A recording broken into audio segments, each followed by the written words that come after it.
So to put it in terms of attacking both the client and the server, to attack the client for web-based apps, really what I'm talking about here is installing some type of browser-based malware, either a toolbar or a sniffer or some type of ActiveX control that plugs on in and changes the browser behavior, spies on it, potentially, all that kind of stuff. If you can install new trusted root certificates, that's awesome. Most people don't even know what that means, but it means to an attacker that you essentially can now tell that browser that anything is trusted. Anything you want is trusted.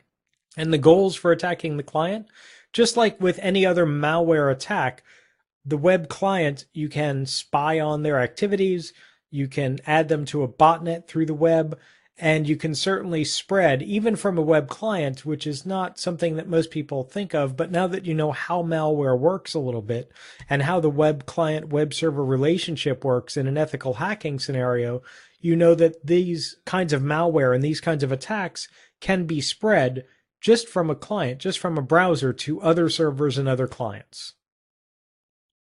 And attacking the servers, I've shown you a little bit here about footprinting, which you remember from the earlier videos on footprinting, identifying the software in the patch level, getting some banner grabbing going on and so forth.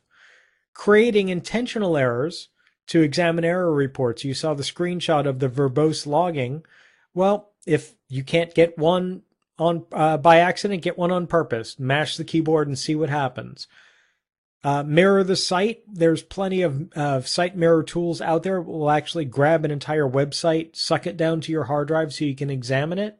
In particular, I actually do recommend Microsoft Baseline Security Analyzer, or MBSA, which is an interesting tool. It's intended for web administrators to determine the security posture of their own site, but it can be used by ethical hackers to take a look for vulnerabilities and misconfigurations.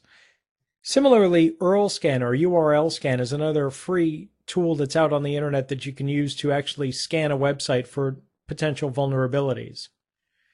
There are a couple of nice tools for analyzing web apps and web servers at the same time that I didn't mention on the web client page, but because they're more web server centric, there's one called Paros, P-A-R-O-S, and there's another one called Burp. I hate to be rude, but Burp.